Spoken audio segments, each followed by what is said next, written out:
کیا حضرت آدم کا ارادہ بھی کمزور پڑ گیا تھا جو شیطان انہیں بہکانے میں کامیاب ہو گیا؟ صاحب لیکن ایک سمپل لاجک یہ ہے کہ جو سپیریئر پاور ہے وہی ایک انفیریئر پاور کے اوپر اثر انداز ہو سکتی ہے، ایک انفیریئر پاور سپیریئر پاور کے اوپر اثر انداز نہیں ہو سکتی۔ اب اگر انسان اشرف المخلوقات ہے، ساری مخلوقات میں سب سے سپیریئر ہے، تو ایک انفیریئر مخلوق اس پر کس طرح اثر انداز ہو سکتی ہے؟ دونوں چیزیں غلط فہمی پر مبنی ہیں۔ پہلی بات تو یہ ہے کہ اشرف المخلوقات کی تعبیر قرآن کی تو نہیں ہے۔ شر کا خالق اللہ تعالیٰ نہیں ہے، ہرگز نہیں۔ شر تو انسان کے سوء انسان تو اللہ تعالیٰ کی مخلوق ہے نا، اس میں کیا شک ہے؟ تو پھر اس کا مطلب ہے انڈائریکٹلی اللہ تعالیٰ ہی شر کا خالق ہے؟ نہیں، یوں نہیں ہے۔ اس کی وجہ یہ ہے کہ یہ تب ہوتا اگر انسان کو اللہ تعالیٰ نے ایک روبوٹ کے طریقے پہ بنایا ہوتا، اس میں شر کرنے کی صلاحیت رکھ دی ہوتی اور وہ شر کرنے پہ مجبور ہوتا۔ شر کرنے کی ترغیب تو رکھی نا، ترغیب نہیں رکھی۔ سلامتی ہے ان آنکھوں پہ جو ہدایت پہ نظریں جمائے بیٹھی ہیں، ان کانوں پہ جو ذکر خیر کے منتظر رہتے ہیں، اور ان قدموں پہ جو ہدایت کی راہ پہ گامزن ہیں۔ کیا حضرت آدم کا ارادہ بھی کمزور پڑ گیا تھا جو شیطان انہیں بہکانے میں کامیاب ہو گیا؟ آدم ہی تھے، یعنی وہ کوئی الگ سے مخلوق تو نہیں تھے نا۔ اللہ تعالیٰ نے اس موقع پر ہمیں یہ بتایا کہ آدم کو کیا صلاحیتیں دی گئی ہیں۔ دیکھیے، پہلی بات اس سے یہ معلوم ہوئی کہ آدم کے پاس ارادہ بھی ہے اور اختیار بھی ہے۔ دوسری بات یہ معلوم ہوئی کہ اگر انسان اپنی فطرت کو صالح رکھے تو پھر اس کے بعد شیطان اس وقت تک اس کو نہیں بہکا سکتا جب تک کہ اس کے اپنے اندر کمزوری نہیں پیدا ہو جاتی۔ وہ کمزوری کیسے پیدا ہوتی ہے؟ وہ بعض اوقات کسی اچھے پہلو سے بھی پیدا ہو جاتی ہے۔ مثلا قرآن مجید نے یہ بتایا ہے کہ شیطان نے بار بار جس چیز کی ترغیب دی سیدنا آدم علیہ السلام کو، وہ چیز اپنی ذات میں کوئی بری چیز نہیں تھی۔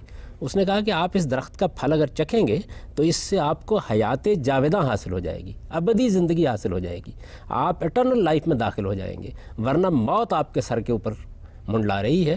اگر آپ نے اس درخت کا پھل نہیں چکھا تو اس کا نتیجہ آپ کے حق میں یہ نکلے گا کہ آپ موت کے حوالے کر دیے جائیں گے۔ تو انسان زندگی کا خواہاں ہے، حیات جاوداں چاہتا ہے۔ آپ یہ دیکھیے کہ قدیم ترین کہانیوں سے ہم آب حیات کی تلاش میں نکلے ہوئے ہیں۔ اگرچہ خضر بھی وہاں جا کے رہنمائی کرتا ہے یا نہیں کرتا، لیکن بہرحال نکل تو کھڑے ہوتے ہیں۔ تو شیطان نے بالکل یہی بات کہی۔ قرآن مجید میں الفاظ یہ ہیں کہ کیا میں تمہیں ایک ایسی چیز کی طرف رہنمائی نہ کروں، الا ملک لا یبلا، ایک ایسی بادشاہی جو کبھی ختم نہیں ہوگی۔ اور یہی وجہ ہے کہ درخت کے بارے میں بھی یہ کہا کہ یہ ایک مجازی تعبیر تھی، ہمیشگی کا درخت۔ میں نے تو اس کو واضح کیا ہے اپنی تفسیر میں بھی کہ اصل میں شیطان نے کیا شیطان نے آ کر وہی جذبات بھڑکائے جو آج بھی ہمارے لیے سب سے بڑی لغزش کا باعث بنتے ہیں۔ یعنی انسان کے اندر ایک انانیت ہے، دوسرے جنس کے دائیات ہیں، اس نے ان دوسرے دائیات کو بھڑکا دیا، اور اس کا نتیجہ یہ نکلا کہ وہ معاملہ ہو گیا جس سے اصل میں نسل کی ابتدا ہوئی۔ اور یہ نسل کی ابتدا ہے جس کو اس نے اس طرح تعبیر کیا تھا کہ اگر آپ نے یہ کام نہیں کیا تو اس کے نتیجے میں تو موت آ جائے گی۔ زندگی آپ کو ملی اسی صورت میں سکتی ہے کہ آپ اپنی اولاد کو آگے بڑھائیں، اور یہی وجہ ہے کہ اس کے اس مشورے پر عمل کرنے کے نتیجے میں وہ معاملہ ہونا شروع ہو گیا جس کے بعد اگر شیطان پھر حضرت آدم کو نہ بہکاتا تو بنی نوع انسان کبھی وجود میں نہ آتی؟ نہیں، دیکھیے بات یہ ہے کہ یہ جو واقعات کے بارے میں یہ طے کرنا ہوتا ہے نا کہ اگر وہ ایسا نہ کرتا، اللہ تعالیٰ نے ایک اسکیم بنائی، اس اسکیم کا ظہور کسی دوسری صورت میں ہو جاتا۔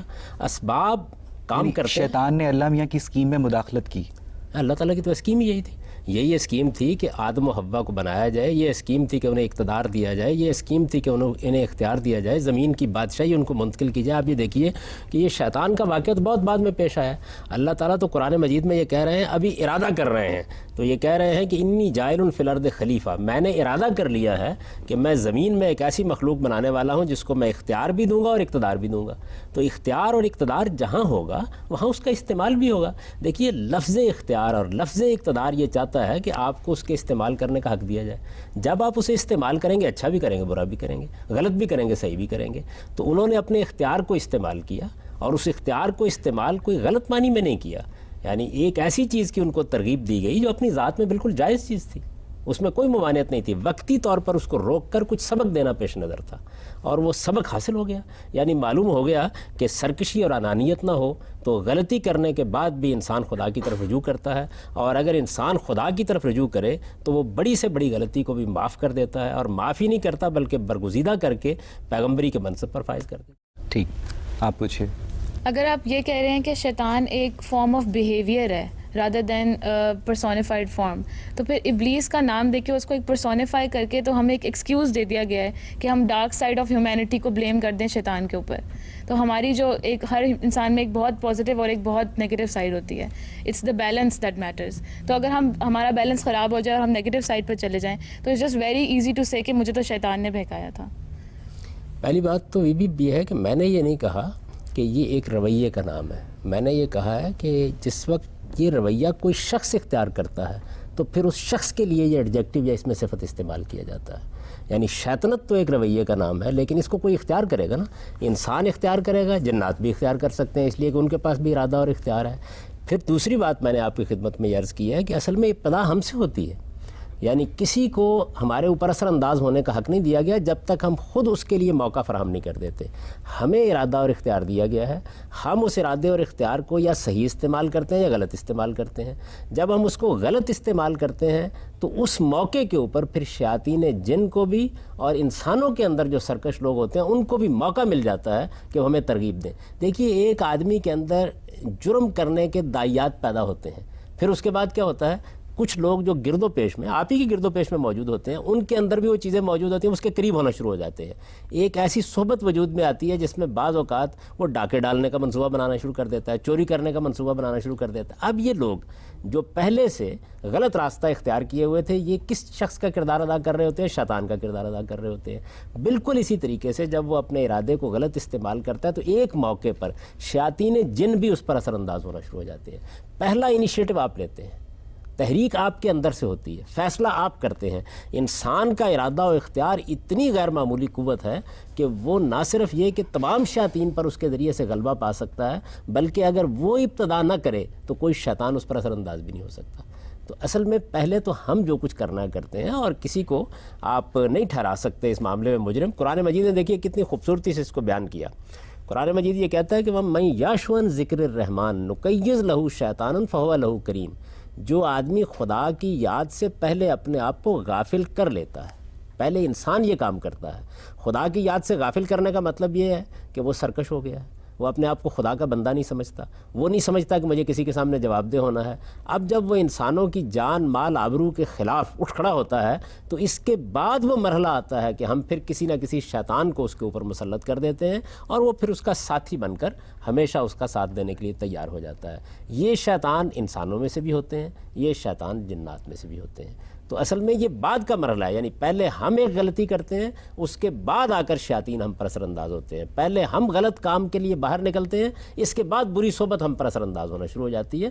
بالکل ایسے جیسے انسانوں سے آپ متاثر ہوتے ہیں اسی طرح آپ جنات سے بھی متاثر ہیں. صاحب شیاطین جن مادی مخلوق ہیں، انسان بھی مادی مخلوق ہے، تو یہ شیاطین جن انسان کو مابعد الطبیعتی طریقے سے کس طرح بہکا سکتے ہیں؟ میرا پوچھنے کا مطلب ہے ان کا میکانزم آف ایکشن کیا ہے؟ یہ تو ہم نہیں جانتے. اس کی وجہ یہ ہے کہ بے شمار ایسی مخلوقات ہیں کہ جن کے عمل کرنے کے طریقوں سے ہم واقف نہیں ہیں. لیکن دیکھیے موجودہ سائنس نے مادی علوم پر تحقیق کی تو معلوم ہوا کہ کتنی چیزیں ہیں جو ہمارے جینز میں سے، ہمارے باہر، ہمارے داخل میں سے، ہمارے خارج میں سے، اس مادی کائنات میں سے ہم پر اثر انداز ہو رہی ہیں. یعنی کتنی چیزیں ہیں. پھر ان چیزوں کو گرفت میں لے لیا گیا ہے. آپ یہ دیکھیے کہ آوازیں جن کو ہم سمجھتے تھے کہ تحلیل ہو جاتی ہیں، ہمیں معلوم ہوا کہ محفوظ رہتی ہیں. ہم یہ خیال کرتے تھے کہ بہت سی چیزیں ایسی ہیں کہ جو ہمارے ساتھ ہی دفن ہو جائیں گی، معلوم ہوا کہ وہ خود کائنات کے نظام کے اندر نقش ہو جاتی ہیں. تو اس طرح بہت سی ایسی حقیقتیں ہیں جن کو ظاہر ہے کہ ہم بتدریج دریافت کرتے ہیں اور اپنے علوم میں بھی دریافت کر رہے ہیں. اب جنات کس طریقے سے کام کرتے ہیں، چند بڑی بڑی باتیں ان کے بارے میں بتا دی گئی ہیں کہ ان کی تخلیق مادے کی اس فارم سے ہوئی ہے جس کو ہم زیادہ سے زیادہ سمجھانے کے لیے انرجی سے تعبیر کر سکتے ہیں. یہ بتا دیا گیا ہے کہ وہ چونکہ ایک ایسی مخلوق ہے کہ جس کو آپ دیکھ نہیں سکتے تو اس وجہ سے وہ آپ کے اوپر اثر انداز ہوتی ہے تو آپ کے شعور پر جا کر اثر انداز ہو جاتی ہے. اثر انداز کس وقت ہوتی ہے؟ جب آپ اثر انداز ہونے کا موقع فراہم کرتے ہیں. یہ بالکل ایسے سمجھیے آپ جیسے عام طور پر آپ کو پیرا سائیکالوجی کے لوگوں نے یہ بتایا ہوگا کہ اگر کوئی آدمی کسی کو ہپنوٹائز کرنا چاہے تو یہ ممکن نہیں ہے جب تک معمول خود اپنے آپ کو پیش نہ کر دے. یعنی اگر آپ مزاحمت کرنا شروع کر دیں، آپ یہ مزاحمت کرنا شروع کر دیں کہ آپ کو ہپنوٹائز نہیں ہونا تو کوئی بڑے سے بڑا آدمی بھی آپ کو نہیں کر سکتا. تو اصل میں آپ کا ارادہ ہے جسے پہلے آپ کمزور کرتے ہیں یا وہ کمزور ہو جاتا ہے.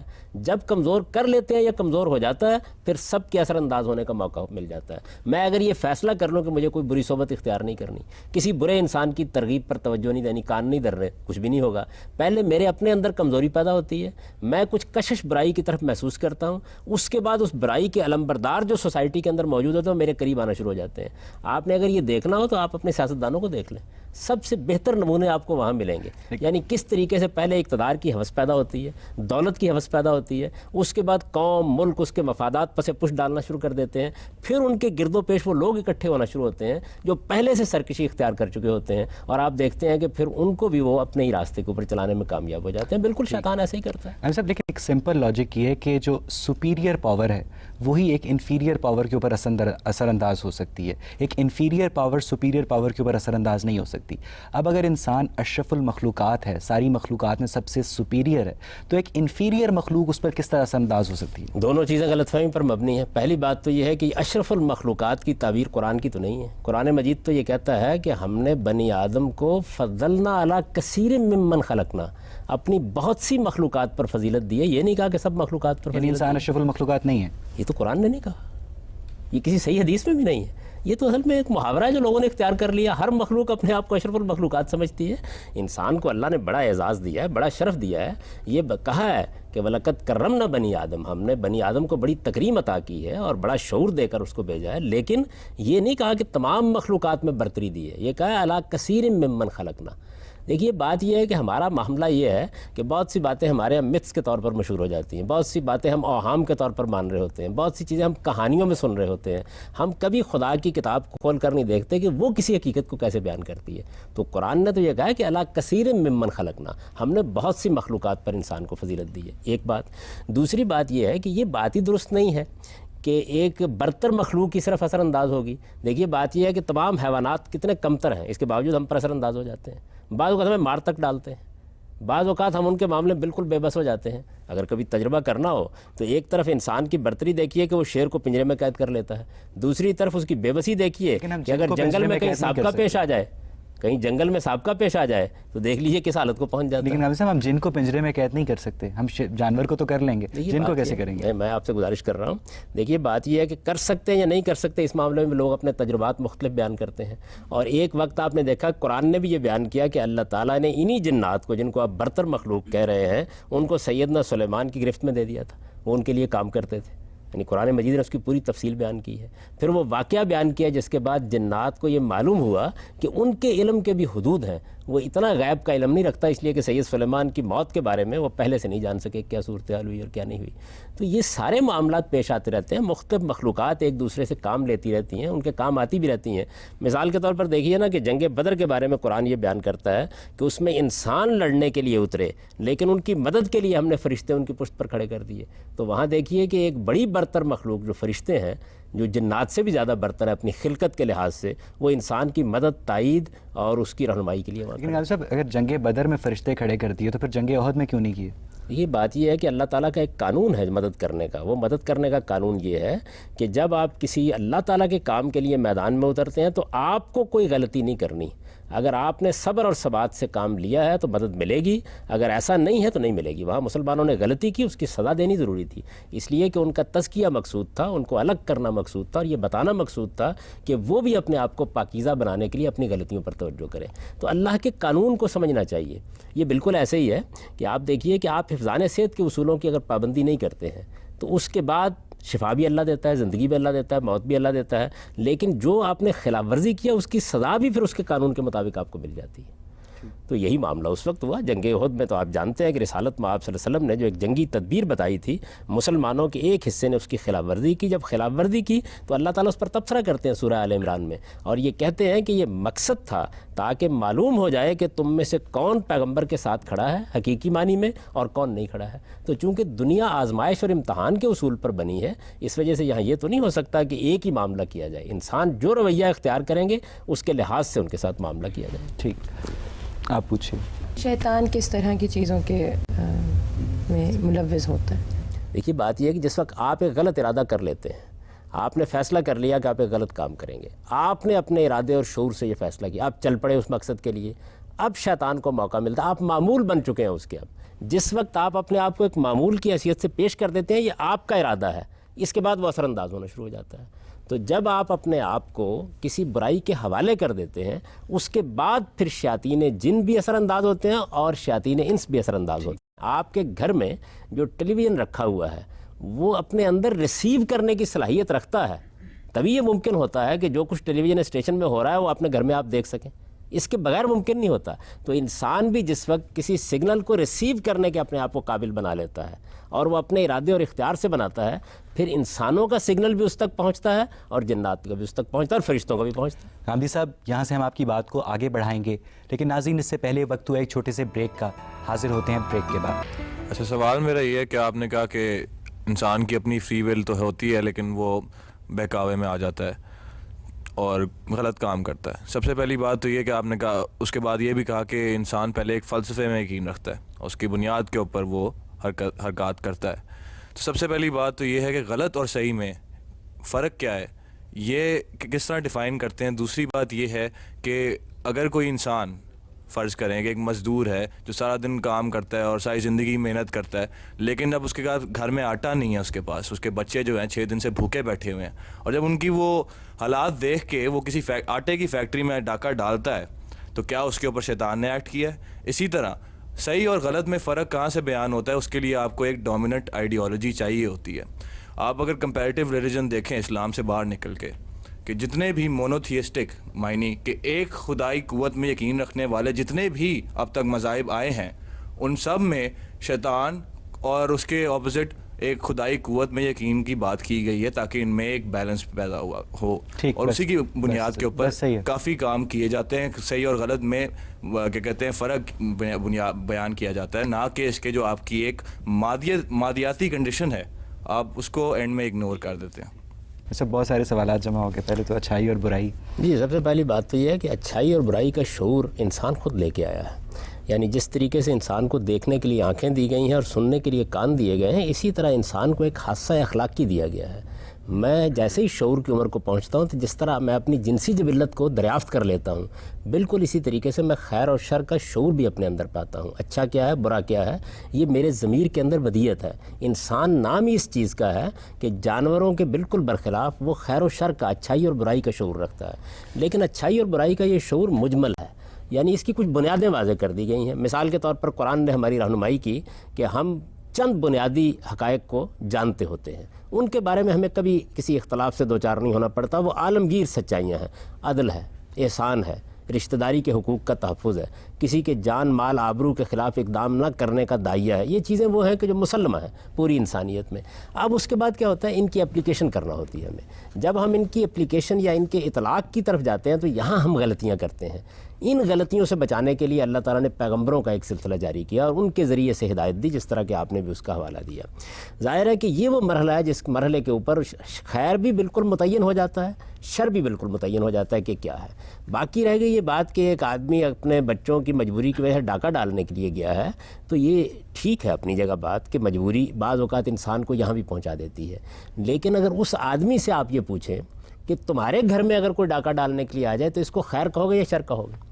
قرآن مجید نے اس کو بڑی خوبصورت تعبیر سے واضح کیا ہے. قرآن نے یہ کہا ہے کہ دنیا میں روز لوگ کم تولتے ہیں اور کم تول کے دیتے ہیں, ملاوٹ کرتے ہیں, لیکن کوئی اپنے مال میں ملاوٹ کرانے کے لیے کبھی تیار ہو گیا ہے؟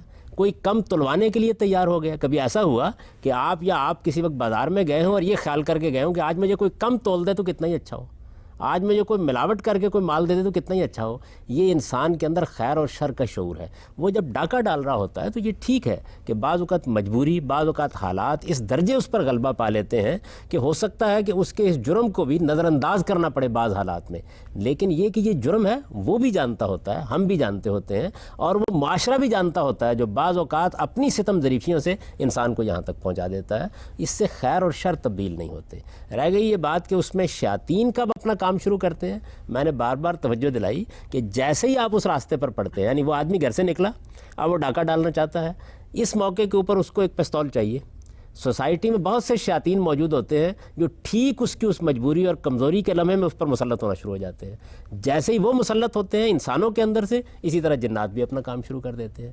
اب اس کے بالکل برعکس فرض کیجئے, ایک آدمی سخت مجبوری کے عالم میں بھی کوئی برائی کرنے کے لیے تیار نہیں ہوتا, سخت سے سخت حالات کے اندر بھی خدا کے دیے کے اوپر کانے ہوتا ہے, اس کے اوپر بڑی سے بڑی مصیبت بھی آ جاتی ہے تو اس میں بھی وہ اخلاقی اصولوں کا خیال رکھتا ہے, تو فرشتے اس کے اوپر سکینت نازل کرنا شروع کر دیتے ہیں اس کے اس ارادے کی قدر کرنے کے لیے. اسی کو بیان کیا قرآن نے ایک تمثیل میں کہ سیدنا یوسف نے اپنے کردار کی حفاظت کی، مسلسل حفاظت کی، برسوں حفاظت کی.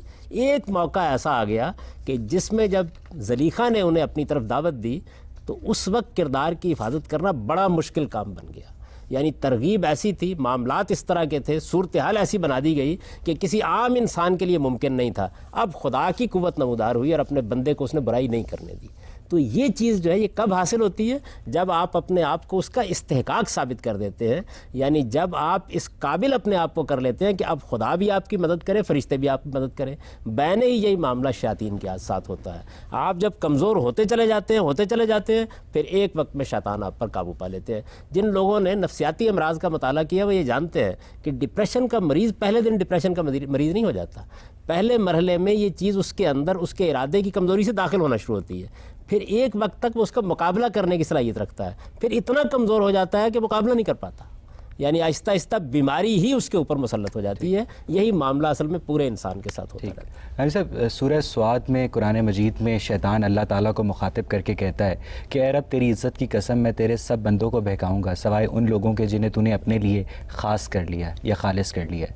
یہاں خاص لوگوں سے مراد کون لوگ ہیں اور انہیں عام لوگوں کے مقابلے میں شیطانی ترغیب سے ڈیوائن امیونٹی کیوں دی گئی ہے؟ نہیں، دیکھیے بات یہ ہے کہ شیطان نے اپنی سرکشی کا جب اظہار کیا ہے تو اس نے یہ بات واضح کر دی ہے کہ میں تو اپنی طرف سے ہر ایک ہی کو پکڑنے کی کوشش کروں گا. وہ کہہ رہا ہے سوائے ان لوگوں کے جنہیں تو نے اپنے لیے خاص. جی میں اسی طرف آ رہا ہوں. یعنی وہ یہ کہہ رہا ہے کہ میں تو ہر ایک کو پکڑنے کی کوشش کروں گا، لیکن کامیاب کہاں ہوں گا؟ کامیاب وہاں ہوں گا جہاں کوئی تیرا بندہ نہیں رہے گا.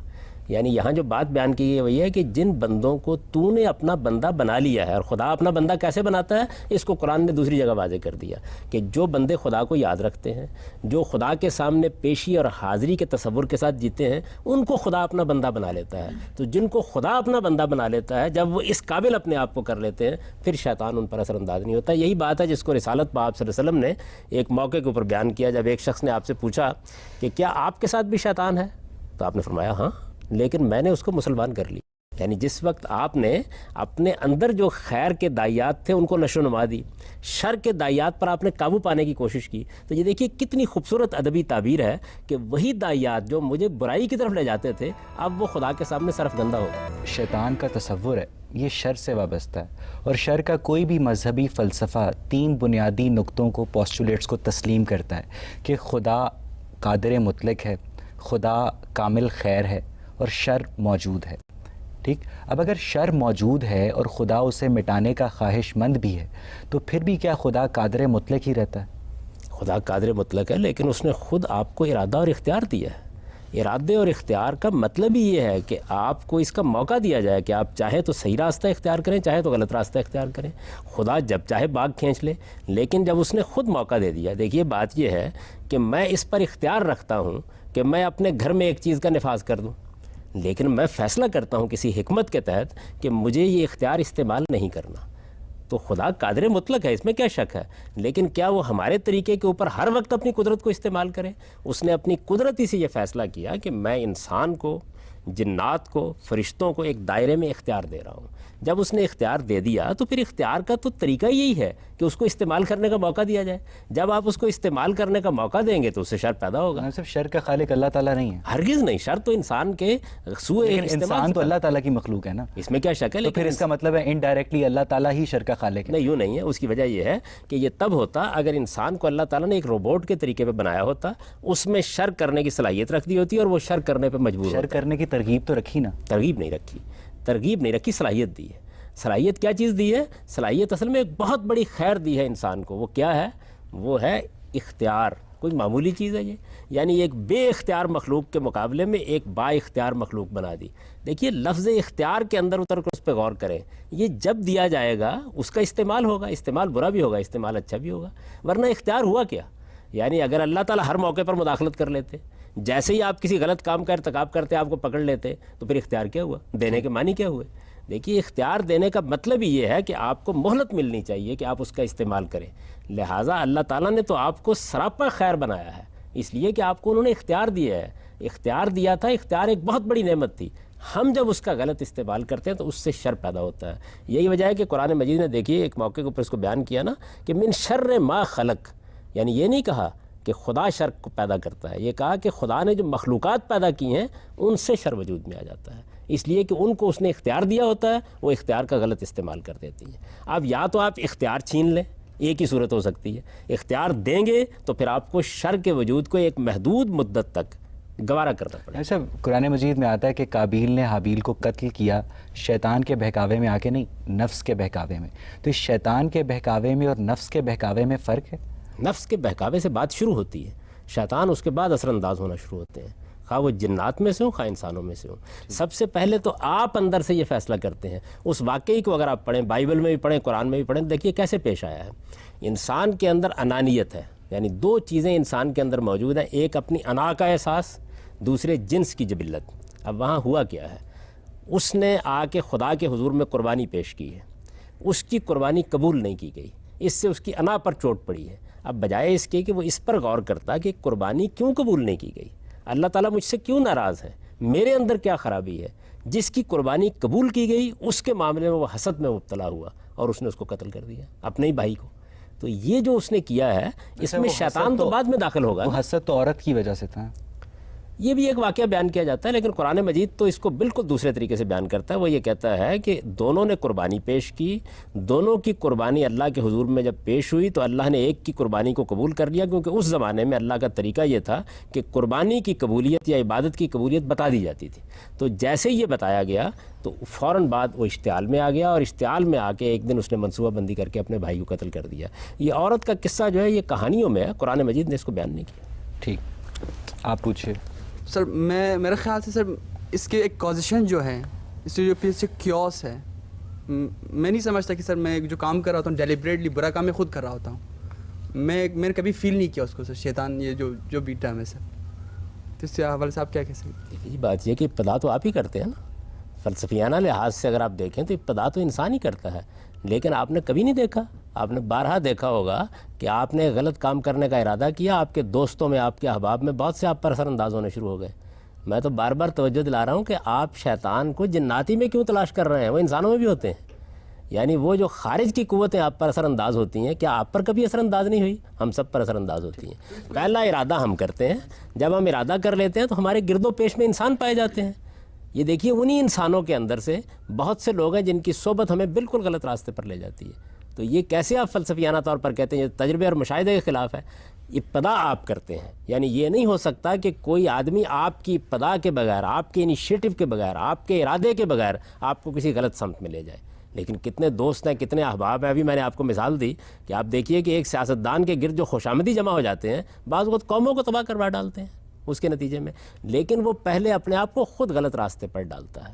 مذہب کو چھوڑ دیجیے آپ، یہ تو عام مشاہدے اور تجربے کی بات ہے کہ انسان بڑا کمزور واقع ہوا ہے. جب وہ اپنے ارادے کو کمزور کر لیتا ہے تو بعض اوقات اس کے دوست اس پر اثر انداز ہوتے ہیں، احباب اثر. اس وقت دیکھیے آپ اپنی نئی نسلوں کا مطالعہ کر کے دیکھیں، ان کے اوپر کیا صرف ان کا باطن اثر انداز ہوتا ہے؟ ان پر ٹیلی ویژن اثر انداز ہو رہا ہے، ان پر ریڈیو اثر انداز ہو رہا ہے، ان پر مواصلات کے ذرائع اثر انداز ہو رہے ہیں، ان کے اوپر بیرونی تہذیب اثر انداز ہو رہی ہے. ہر چیز، میں کسی اچھے اور برے کی پہلو کی بات نہیں کر رہا، اثر انداز ہو رہے ہیں. کہ آپ کا خیال یہ ہے کہ جو میڈیا آپ کے بیڈ روم میں پہنچ گیا ہے وہ اثر انداز نہیں ہو رہا؟ تو اس وجہ سے یہ بات کہ انسان اپنے اندر سے خرابی کی ابتدا کرتا ہے یہ تو بالکل ٹھیک ہے. اس کے بعد کچھ قدم چلتا بھی خود ہے، یہ بھی بالکل ٹھیک ہے، لیکن پھر باہر کی محرکات اور چیزیں بھی فوری طور پر اثر انداز ہونا شروع ہوتی ہیں. کہ جو کاز ہم خود پیدا کر رہے ہیں سر، اس کے ایفیکٹس ہمارے کازز کی وجہ سے. جی ظاہر بات ہے، میں نے تو بار بار اسی طرف توجہ دلائی. کس طرح وہ نتھی کر سکتے ہیں سر؟ یہ بات ہے، آپ کیوں نتھی کریں؟ اپنے آپ ہی کو مجرم ٹھہرانا چاہیے. یہ تو ہم مطالعہ کر رہے ہیں اس بات کا کہ جس وقت میں نے اپنے آپ کو غلط کر لیا، غلط راستے پر ڈال لیا، اس کے بعد وہ کیا چیزیں جو باہر سے اثر انداز ہوں گی. پھر یہ باہر سے جو چیزیں اثر انداز ہوتی ہیں یہ بھی زیادہ سے زیادہ کیا کرتی ہیں، یہ آپ کا ہاتھ پکڑ کر آپ کو غلط راستے پر نہیں لے جاتی، یہ زیادہ سے زیادہ آپ کے دل میں وسوسہ ڈالتی ہیں. یعنی ایک برا دوست کیا کرے گا؟ آپ کو ترغیب دے گا نا، بات کرے گا، دلائل دے گا، قبول تو آپ نے کرنا ہوتا ہے. تو آخر تک انسان ہی کر رہا ہوتا ہے جو کچھ اس نے کرنا ہے، لیکن یہ بات کہ اثر انداز ہوتی ہیں دوسری چیزیں. یعنی میری بات کا یہ مطلب نہیں ہے کہ آپ شیطان پر یا کسی دوست پر ذمہ داری ڈال کے فارغ ہو جائیں. نہیں، ارادہ تو آپ نے کیا، اپنے اختیار کو استعمال کیا، لیکن گرد و پیش کے اندر سے جو چیزیں مؤثر ہو رہی ہیں ان کا آپ کیسے انکار کر سکتے ہیں؟ تو ظاہری بات ہے سر، جو کنسیکوینسز نکل رہے ہیں سر، اس کے تحت ہم نے اپنے سیکوینسز تو مرتب کرنے ہیں سر. جو نتائج نکل رہے ہیں وہ تو آپ اس کے ذمہ دار ہیں، اس لیے کہ ابتدا آپ نے کی اور مسلسل اپنے ارادے کو غلط بھی آپ نے استعمال کیا. ترغیب دوسرے نے دی، آپ نے اس کو قبول کیا. دیکھیے بات یہ ہے کہ اگر کوئی آدمی قاتل ہو جائے، عدالت میں پیش ہو, قتل ثابت ہو جائے, اس کے بعد وہ یہ کہے جی بات یہ ہے کہ میں نے قتل کرنے کا ارادہ تو کر لیا تھا لیکن بہت سے دوست مجھے مل گئے جنہوں نے مجھے ترغیب دے قتل کروا دیا, آپ اسے معاف کر دیں گے؟ اس لیے معاف نہیں کریں گے کہ اس میں کوئی شک نہیں کہ ترغیب دی گئی, ترغیب دینے کا انکار نہیں کیا جا سکتا, لیکن انسان کو اتنا زیادہ ارادہ اور کنٹرول دیا گیا ہے کہ وہ اگر اپنی صحیح تربیت کرتا تو کبھی اس ترغیب کو قبول نہ کرتا. صاحب لیکن ہر بندے کی ول پاور یونیفارم تو نہیں ہوتی نا.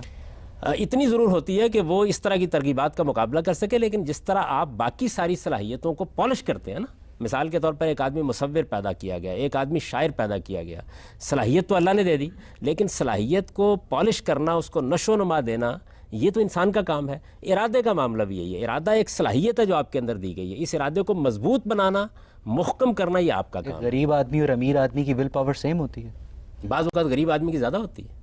اس کی وجہ یہ ہے کہ امیر آدمی ایسی سہولتوں میں پیدا ہوتا ہے کہ جہاں آہستہ آہستہ اس کے ارادے کی قوت کمزور ہونی شروع ہو جاتی ہے. امیر آدمی کا کیا قصور ہوا کہ وہ شیطانی ترغیب میں آ گیا؟ دیکھیے بات یہ ہے کہ قصور تو اصل میں بالکل ابتدا میں موجود ہے ہر ایک کا, کسی کا کم کسی کا زیادہ. وہ کیا؟ یعنی ایک آدمی جس کو آپ فرض کر لیجئے کہ اچھا ماحول نہیں ملا جی, اور اس کو اچھی ترغیبات نہیں ملی تو قصور میں ذرا کمی آ جائے گی.